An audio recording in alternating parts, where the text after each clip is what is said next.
पिछले एपिसोड में यूहा और उसके साथियों को पता चला था कि उनका मैच अब स्नो डिमन सेक्ट के साथ में होगा, जिसके बारे में जानकर वे थोड़े से परेशान हो गए थे और वे सोचने लगे थे कि वे उनके साथ में फाइट कैसे करेंगे। इसके बाद अगले सीन में हम देखते हैं कि वे यहाँ से बाहर जाने के लिए रेडी होते हैं और बात कर रहे होते हैं कि हम जिंगलू रॉयल एकेडमी और होली सोल सेक्टर के पीछे हैं। लेकिन बाहर आते ही वे पूरी तरह से हैरान हो गया था और हम देखते हैं कि जूही बिल्कुल उदास होकर उसके सामने खड़ी होती है। तब इसे देख यूहा उससे पूछता है कि क्या तुम्हारा मैच हो गया, लेकिन हम देखते हैं कि जूही इसके बारे में कोई जवाब नहीं देती और तभी इनको पता चलता है कि उसके 4 प्लेयर बहुत ही बुरे तरीके से इंजर्ड हो गए हैं। जिसके बाद जूही इनसे बताती है कि इनको इंजर्ड करने वाला केवल एक ही आदमी है और इसीलिए हम पर्सनल बैटल में पूरी तरह से हार जाएंगे। जिसके बाद हम देखते हैं कि यूहा भी इस बात से पूरी तरह से हैरान हो गया था और कहता है कि सेंग लियांजी तो सच में बहुत ही ज्यादा पावरफुल है। लेकिन इसके बाद हम देखते हैं कि जूही यहाँ से जाने लगती है और इनसे कहती है कि तुम्हें स्नो डिमन सेक्ट के साथ कम्पीट करने में बहुत ही केयरफुल होना पड़ेगा, क्योंकि वे बिल्कुल भी सिंपल नहीं है। इसके बाद अगले सीन में हम एरिना का सीन देखते हैं, जहां पर कि अब अगला मैच भी स्टार्ट होने वाला था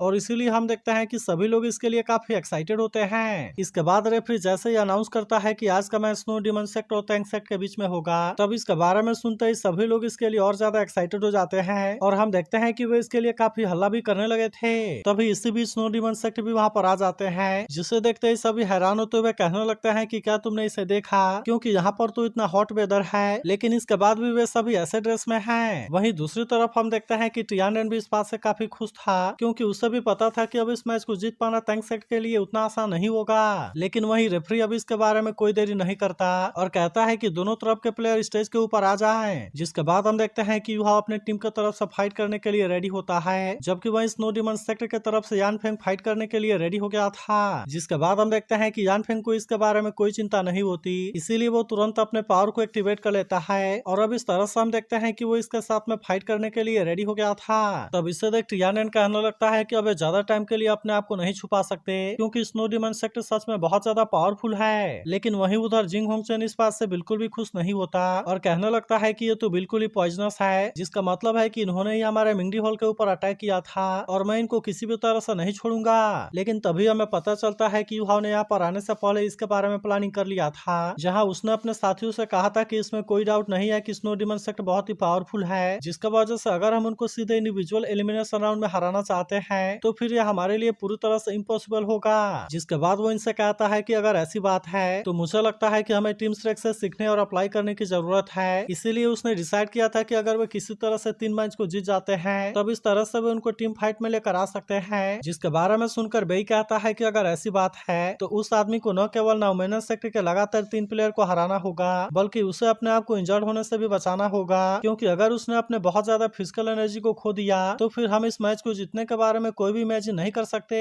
तब इसके ऐसी बात सुनकर यूहा कहता है कि इसे मैं करूंगा, लेकिन ये सुनते ही वांग को इसके बारे में चिंता होने लगती है और वो कहने लगती है कि स्नो डिमन सेक्ट वाले तो बहुत ही ब्रूटल हैं, जबकि तुम्हारी इंजरी भी अभी पूरी तरह से हील नहीं हुई है, इसीलिए तुम ऐसा कैसे करोगे। मगर वही उधर हम देखते हैं कि यूहा को इसके बारे में कोई चिंता नहीं होती और कहता है कि मेरे वहाँ पर जाने के बहुत सारे फायदे हैं, जैसे कि सबसे पहले उन्होंने ऐसा नहीं सोचा होगा कि मैं, जो कि उतना अच्छा नहीं हूँ, मैं वहाँ पर सबसे पहले आऊंगा। दूसरी बात कि मेरे पास में भी खुद का मार्शल सोल है, इसीलिए अगर सच में इसके बारे में बात किया जाए तो मैं ओरिजिनल मार्शल सोल के बारे में बाकियों से बहुत अच्छा जानता हूँ। और तीसरी बात यह है कि मेरे पास में फाइट करने के बहुत सारे तरीके हैं, जिसका वजह से मुझे यकीन है कि मैं कम से कम 3 मैच को जीत सकता हूँ। लेकिन इसमें भी सबसे जरूरी बात यह है कि अगर मैं इसमें फाइट करते हुए थोड़ा सा इंजर्ड भी हो गया तो मुझे ऐसा लगता है कि इसका टीम फाइट के ऊपर ज्यादा असर नहीं होगा, क्योंकि मैं तो टीम बैटल के सेंटर में कमांडर का रोल प्ले करूंगा, जिसका वजह से मुझे ऐसा लगता है कि अगर इसमें तुम्हारी एनर्जी पूरी तरह से सही रही तो फिर हम इस मैच को जरूर जीतेंगे। लेकिन फिर वो कहने लगता है कि इसके बारे में तो कोई मेंशन करने की जरूरत ही नहीं है, क्योंकि सेकेंड अवेकनिंग के लिए बहुत ही अच्छा चांस है। वहीं अब हम देखते हैं कि यान फेंग यूहाओ को अपने पावर का जलवा दिखाने लगता है, जिसे रोकते हुए यूहाओ कहता है कि तुम्हें क्रेजी होने की कोई जरूरत नहीं है। इसके बाद हम देखते हैं कि वो इसे अटैक करने के लिए कहता है, जिसके बाद यान फेंग भी इसके लिए पूरी तरह से रेडी हो गया था और फिर हम देखते हैं कि वो इस पर अटैक करने के लिए चला जाता है। लेकिन तभी हम देखते हैं कि यान फेंग इसे बहुत ही आसानी से रोक लेता है, जिसका वजह से यान फेंग इसमें इसका कुछ भी नहीं कर पाता। मगर इसके बाद भी हम देखते हैं कि यान फेंग अचानक से इसके ऊपर अटैक कर देता है और कहता है चलो मैं भी देखता हूँ कि तुम अपने एक हाथ से मुझे कैसे रोकते हो। मगर इसके बाद भी हम देखते हैं कि यूहाओ ने इसे पीछे धकेल दिया था, जिसे देख जूही कहने लगती है कि यूहाओ तो व्हील चेयर में भी इतना पावरफुल है और उसे अभी भी इसके बारे में कोई चिंता नहीं है। तभी यान फेंग का साथी उससे कहता है कि तुम इसमें पीछे नहीं रह सकते। जिसके बाद हम देखते हैं कि यान फेंग भी फिर से अटैक करने के लिए रेडी हो गया था और कहता है कि लिटिल ब्रदर मैं ऐसा नहीं होने दूंगा। इसके बाद हम देखते हैं कि वो ओरिजिनल मार्शल सोल के सेकेंड अवेकनिंग फॉर्म को यूज करने के लिए रेडी हो जाता है, लेकिन वहीं हम देखते हैं कि युहाओ को इसके बारे में कोई चिंता नहीं होती और कहता है कि मैं तो तुम्हारे इसी मूव का वेट कर रहा था। इसके बाद हम देखते हैं कि वो मास्टर मुंह के बातों को याद करने लगता है, जहाँ पर उन्होंने इसे बताया था कि अगर सेकेंड अवेकनिंग एक बार कंप्लीट हो गई तब उसके बाद बॉडी का मार्शल सोल एक क्वालिटेटिव चेंज में जाएगा और इस तरह से सोल मास्टर की बॉडी एक बहुत ही खतरनाक वेपन में चेंज हो जाएगी। फिर उन्होंने बताया था कि इसे डिस्कवर करने वाला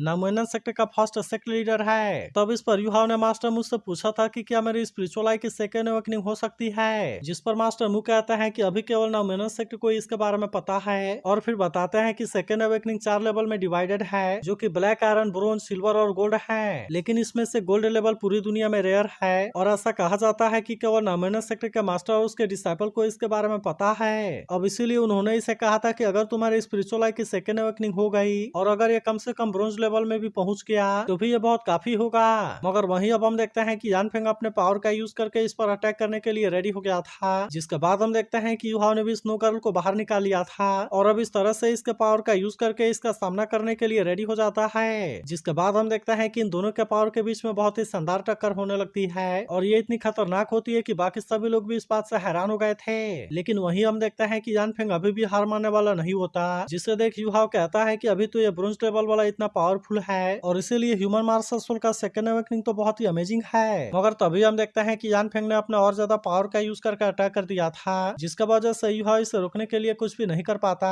और अब इसीलिए यानफेंग को ऐसा लगता है कि उसने युहाओ को हरा दिया। मगर तभी अचानक से हम देखते हैं कि युहाओ स्वानमिंग रिप्लेसमेंट का यूज करता है, जिसका वजह से यानफेंग युहाओ की जगह पर आ गया था और अब उसे समझ में आ गया था कि वो अपने ही पावर के सामने कुछ नहीं कर पाएगा और इसीलिए कह देता है कि मैं गिव अप करता हूँ। जिसके बाद हम देखते हैं कि रेफरी अपने अनब्रेकेबल सील का यूज करता है और इस तरह से उसने यानफेंग को जख्मी होने से बचा लिया था। वहीं उधर युहाओ और स्नो गर्ल अपने जीत से काफी खुश होते हैं, जबकि सियाओ कहती है कि ये तो सीनियर ब्रदर सेंसी का मूव है और इसीलिए युहाओ ने इसे यूज कैसे किया। तब इस पर वांगी से बताती है कि युहाओ ने एक मर रहे सोल बीस्ट से अपने फिफ्थ सोलिंग को हासिल किया था, जिसके पास में सोल इम्प्रिंट सोल ट्रेस की एबिलिटी थी, जो कि दूसरे के सोल स्किल को यूज करने के लिए कॉपी कर सकती है। जिस पर सेंसी कहता है कि गेम से पहले उसने मुझे स्वार्मिंग रिप्लेसमेंट को क्रिएट करने के लिए बोला था और तुम ऐसा क्यों नहीं बोलते कि मेरी सोल स्किल बहुत ही अमेजिंग है। वहीं हम देखते हैं कि स्नो डिमन सेक्टर अपने इस पहले मैच को हार गया था और इसीलिए येफेंग नाम का दूसरा प्लेयर इसके साथ में फाइट करने के लिए आता है। इसके बाद वो युहाओ से कहने लगता है कि तुम मेरे साथ में फाइट करने के लिए रेडी हो जाओ, क्योंकि मैं तुम्हारे ऊपर कोई भी दया नहीं दिखाऊंगा। तब इस पर युहाओ से कहता है कि शुरुआत से आखिर तक टैंक सेक्टर के लोग थे और इसीलिए नोमेनन सेक्टर के बीच में क्या रिलेशनशिप है। मगर वहीं हम देखते हैं कि फाइट को स्टार्ट करने का टाइम आ गया था, इसीलिए येफेंग इसके बारे में कोई देरी नहीं करता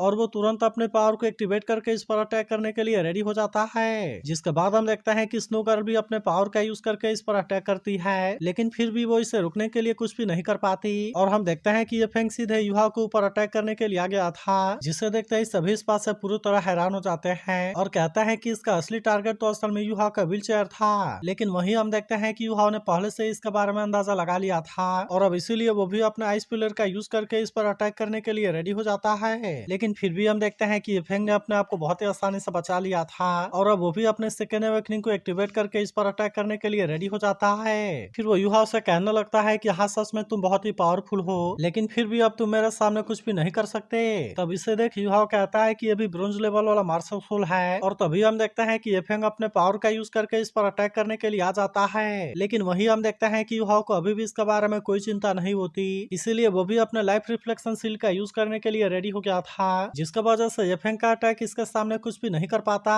तभी युहाओ कहता है कि यह अटैक जितना पावरफुल होगा उतना ही अच्छा है। जिसके बाद हम देखते हैं कि येफेंग इस बात से परेशान हो गया था और फिर कहता है कि ये तो पूरी तरह से बाउंस बैक हो गया। जिसके बाद हम देखते हैं कि इसी के पावर रिवर्स होकर इसके ऊपर अटैक कर देती है, जिसका वजह से येफेंग इसके सामने कुछ भी नहीं कर पाता और फिर हम देखते हैं कि युहाओ इस मैच को भी जीत गया था। इसके बाद युहाओ टियानमेंग से पूछता है कि तुम कैसे हो, जिस पर टियानमेंग उससे कहता है कि मैं तो ठीक हूँ, लेकिन अब लाइफ रिफ्लेक्शन सील आज फिर से यूज नहीं हो पाएगी। लेकिन वही अब हम देखते हैं कि स्नो डिमन सेक्टर तरफ से लोंगा और टियान फाइट करने के लिए रेडी हो गया था, जिसे देखते ही सभी इस मैच के लिए बहुत ज्यादा एक्साइटेड हो जाते हैं, क्योंकि सभी को पता था कि अब इनके बीच का मैच बहुत ही शानदार होगा। लेकिन इसी के साथ हम देखते हैं कि यहाँ का मौसम भी बहुत अजीब तरीके से बदलने लगता है, इसीलिए युहाओ भी कहने लगता है कि शायद नोमेनन सेक्टर के टीम का सबसे पावरफुल आदमी है, इसीलिए मुझे ऐसा लगता है कि शायद अब मैं इसके सामने कुछ भी नहीं कर पाऊंगा, क्योंकि अगर मैंने इसे थोड़ा सा इंजर्ड भी कर दिया तो भी ऐसा लगता है कि मैं इसे नहीं जीत पाऊंगा। मगर तभी हम देखते हैं कि युहा भी अपने मेंटल पावर का यूज करना शुरू कर देता है, जिसके वजह से इन दोनों के मेंटल पावर के बीच में बहुत ही शानदार टक्कर होने लगती है। और इसीलिए इसे देख सभी लोग इस बात से काफी हैरान हो गए थे। तब इसे देख सभी बात करने लगता है कि इन दोनों की सोल पावर और मेंटल पावर तो बिल्कुल एक जैसी है, और इसीलिए ऐसा लगता है कि हेवन और ह्यूमन के बीच का हारमोनी है। तभी युहा कहने लगता है, मास्टर मुझे बताया था कि केवल जो इस इल्म को समझ सकता है, केवल वही आदमी ही सुपर डाउलो करिल में पहुंच सकता है। लेकिन इसने तो पहले से ही हेवन और ह्यूमन के यूनिटी को रियलाइज कर लिया है, इसीलिए ऐसा लगता है कि ये नॉमिनल सेक्टर के यंगर जनरेशन में जरूर सबसे पावरफुल होगा। लेकिन तभी हम देखते हैं कि युहा इसमें पीछे की तरफ आ गया था, जिसे देखते ही सभी इस बात से काफी हैरान हो जाते हैं। और वही कहता है, आज ऐसा पहली बार हुआ है कि युहा को अपने किसी बराबरी से सामना हुआ है, जिसका वजह से आज वो मेंटल ताकत के मामले का कोई फायदा नहीं ले पाएगा, जो कि इसका स्ट्रॉन्गेस्ट पॉइंट है। लेकिन वही उधर हम देखते हैं कि लोंग आउटियन को इसके बारे में कोई चिंता नहीं होती, और वो अपने पावर को एक्टिवेट करके इसके साथ में फाइट करने के लिए रेडी हो जाता है। तब इसे देख सभी कहते हैं कि ये तो फैंटेसी सोल सेंट है। वहीं युहा भी कहने लगता है कि जब से कंपटीशन शुरू हुआ है तब से यहाँ पर बहुत सारे फैंटेसी सोल सेंट आए हैं, लेकिन या तो वे सोल गाइड से क्रिएट किए गए घोस्ट मार्शल सोल हैं, या फिर उन्होंने ड्रग लेकर अपने आप को इम्प्रूव किया है। अब इसीलिए हम देखते हैं कि युहा भी इस बात से काफी परेशान हो गया था, और कहता है कि असली फैंटेसी सोल सेंट तो असल में लोंग आउटियन है। फिर वो कहने लगता है कि इसके एज वाला कोई भी फैंटेसी सोल सेंट नहीं हुआ, और इसीलिए ऐसा लगता है कि जब इससे मेरा सामना होगा तब उस समय मैं इसके सामने ज्यादा टाइम के लिए कुछ नहीं कर पाऊंगा। मगर इसके बाद भी हम देखते हैं कि युहा इतना आसानी से हार मानने वाला नहीं होता, और वो अपने पावर का यूज करके उस पर अटैक करने के लिए रेडी हो जाता है। लेकिन वही हम देखते हैं कि लोंग आउटियन ने इसके पावर को बहुत ही आसानी से रोक लिया था, जिससे देख युहा कहता है कि इसकी बॉडी मार्शल सोल तो इसकी स्किन है। मगर तभी हम देखते हैं कि वो अपने सेकेंड अवेकनिंग को भी यूज करने लगता है, जिससे देख युहा को भी समझ में नहीं आता कि ये सिल्वर लेवल है या फिर गोल्ड लेवल। लेकिन इसके बाद हम देखते हैं कि वे दोनों अपने पावर का यूज करके फाइट करने लगते हैं, जिसके वजह से ये पूरा एरिना भी डगमगा गया था। तभी लोंग आउटियन युहा से कहने लगता है कि तुम्हारे पास में तो लेवल 10 वाली मेंटल पावर है, और इसीलिए सच में तुम तो बहुत ही अमेजिंग हो। मगर वहीं अब हम देखते हैं कि युहा शांत रहने वाला नहीं होता, और वो अपने पावर का यूज करके फिर से इसके ऊपर अटैक करना शुरू कर देता है। मगर वहीं हम देखते हैं कि लोंग आउटियन भी कम नहीं होता, क्योंकि वो भी अपने आप को इसके अटैक से बहुत ही आसानी से बचा लेता है, जिसके वजह से युहा इसका कुछ भी नहीं कर पाता। मगर इसके बाद भी हम देखते हैं कि युहा रुकने वाला नहीं होता, और वो अपने पावर का यूज करके फिर से इसके ऊपर अटैक करने के लिए चला जाता है, जहाँ पर इनके बीच में बहुत ही शानदार टक्कर होती है। लेकिन फिर भी हम देखते हैं कि युहा ज्यादा टाइम के लिए इसके सामने कुछ नहीं कर पाता, और इसीलिए लोंग आउटियन इसे इसमें हरा देता है। तब इससे देख युहा कहता है, ऐसा लगता है कि एयर एनिमी बन गया है, और शायद तुम्हारे खुद को द्वारा क्रिएट किया गया प्लेन है, जो कि हेवन और ह्यूमन के साथ में कंबाइन है। लेकिन फिर वो कहने लगता है कि मेरे पास में भी एक ऐसा ट्रम्प कार्ड है जिसके बारे में अभी तक कोई भी नहीं जानता। इसके बाद वो किसी पावर को एक्टिवेट करने के लिए रेडी हो जाता है, और कहता है कि लवर के लॉन्गिंग और लव के फ्यूजन से बना है। जिसके बाद हम देखते हैं कि इस पावर का नाम लाइट हार्ट रेन गॉड होता है, जिसे देखते ही सभी इस बात से पूरी तरह हैरान हो गए थे, और हम देखते हैं कि वे सभी इसके लिए हल्ला भी करने लगते हैं। मगर तभी हम देखते हैं कि वह किसी और चीज को भी बाहर निकालने के लिए रेडी हो गया था, और कहता है कि हेल किंग तुम्हें मिडनाइट में मरने के लिए बुलाता है, और इसीलिए किसके पास में साहस है कि तुम्हें रख सके। इसके बाद हम देखते हैं कि वो कंस्पिरेसी पावर का यूज करने के लिए रेडी हो जाता है, और कुछ नीडर लोंग आउटियन पर अटैक करने के लिए आने लगते हैं। लेकिन वही हम देखते हैं कि लोंग आउटियन भी इतना आसानी से हार मानने वाला नहीं होता, इसीलिए वो भी अपने पावर को एक्टिवेट करके इसे रोकने लगता है, जिससे देख उसके साथ ही हैरान होते हुए कहता है कि उसने तो अपने सेकेंड अवेकनिंग के फॉर्म को रिवील कर दिया। जिस पर युहा कहता है इसका silver level body martial soul दूसरी बार के लिए अवेकन हुआ, और इसीलिए सच में ये तो बहुत ही पावरफुल है। वहीं उधर हम देखते हैं कि युहा की बची हुई सोल पावर भी कंज्यूम हो गई थी, जबकि लोंग आउटियन फिर से इसका सामना करने के लिए रेडी हो जाता है। मगर तभी इसी वक्त हम देखते हैं कि युहा ने इसके सामने गिव अप कर दिया था, जिस बात से लोंग आउटियन भी हैरान हो जाता है। फिर वो कहने लगता है कि युहा सच में तुम बहुत ही पावरफुल हो, और आज मैंने पहली बार इतने क्रिएटिव ओपोनेंट का सामना किया है, इसीलिए मुझे भी तुम्हारे सेकेंड अवेकनिंग को देखने का इंतजार है, और मैं फिर से तुम्हारे साथ में फाइट करना चाहता हूँ। तब इस पर युहा भी उससे कहता है कि जरूर। वहीं उधर हम देखते हैं कि बेबी इसके बारे में सोचकर परेशान हो गया था, क्योंकि उसे भी पता था कि वे लोंग आउटियन से नहीं जीत सकते। मगर तभी युहा उसे कहता है कि हम इसके लिए केवल संघर्ष कर सकते हैं, क्योंकि मैंने हेल किंग के आयरन पॉइजन को डालने के लिए अपने सोल पावर का यूज किया है। लेकिन अगर पावर में कोई चेंज नहीं हुआ तो क्या हुआ, क्योंकि अगर लोंग आउटियन इसे रोकने के लिए भी कोशिश करे तो फिर भी उसके मेरेडियन डैमेज हो जाएंगे। अब इसीलिए वो इनसे कहता है कि हमें उसके साथ में केवल 2 राउंड तक खेलने का इंतजार है, क्योंकि वो ज्यादा टाइम के लिए सही नहीं रह पाएगा, और उसके बाद उसकी कंडीशन खराब हो जाएगी। जिसके बाद हम देखते हैं कि सियाओ अब उसके साथ में फाइट करने के लिए रेडी हो जाती है, और कहती है कि मुझे उसके फिजिकल और सोल पावर को ज्यादा कंज्यूम करना होगा,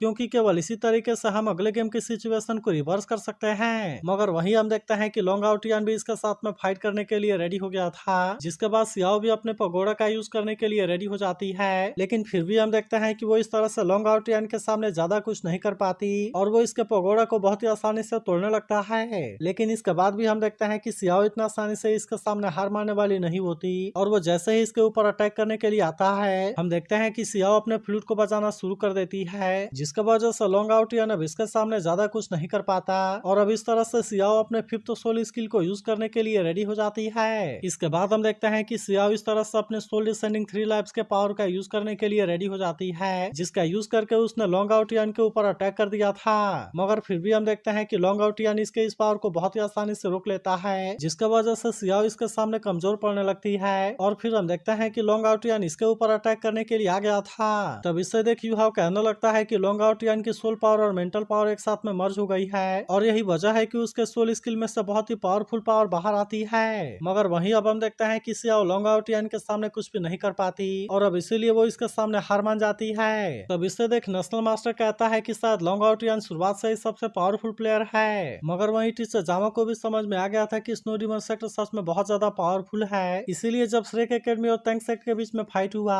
तब उस समय यूहाव ने जानबूझकर हार मान लिया ताकि इस तरह से श्रेक एकेडमी फाइनल में एंटर कर सके। तो क्या आपको लगता है कि tank sector snow demon sector को हरा पाएगा? इसके बारे में कमेंट करके जरूर बताना और अगर आप इसके अगले एपिसोड के लिए एक्साइटेड हो तो इस वीडियो को लाइक और इस पर एक कमेंट जरूर करना।